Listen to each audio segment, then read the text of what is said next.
the flood and the fool. Jesus teaches about ignoring the warnings. Imagine this, a quiet town in the Midwest. The weather report shows unusual rainfall patterns. Experts issue multiple alerts. The dam is old. Cracks are forming. Engineers warn, the flood is coming. Take action now. But life goes on. A man named Ben brushes it off. Media always exaggerates, he says, sipping coffee, scrolling through memes. He posts a joke.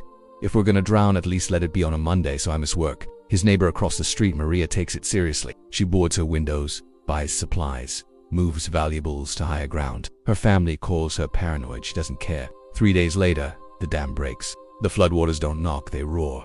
Ben loses everything. Maria, she weathers the storm. This isn't just a modern tale. It's the same warning Jesus gave 2,000 years ago. Everyone who hears these words of mine and does them is like a wise man who built his house on the rock. The rain fell, the floods came, and the winds blew and beat on that house. But it did not fall, because it had been founded on the rock. But he doesn't stop there. Everyone who hears these words and does not do them is like a foolish man who built his house on sand. The rain fell, the floods came, the winds blew and beat on that house, and it fell.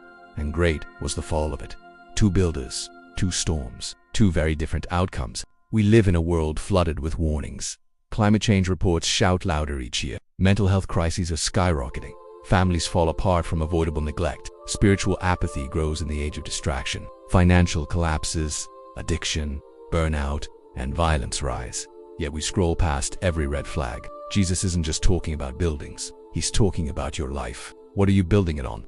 The rock is obedience, not just hearing God's word, but living it. The sand, it's convenience, emotion, compromise. It's following Jesus when it feels good and ignoring him when it doesn't. Storms don't expose what you know.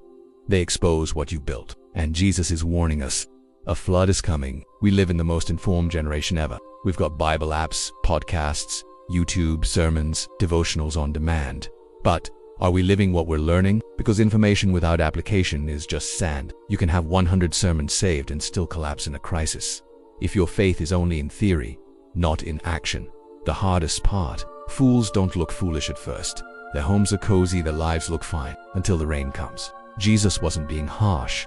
He was being honest. He knew that storms are inevitable.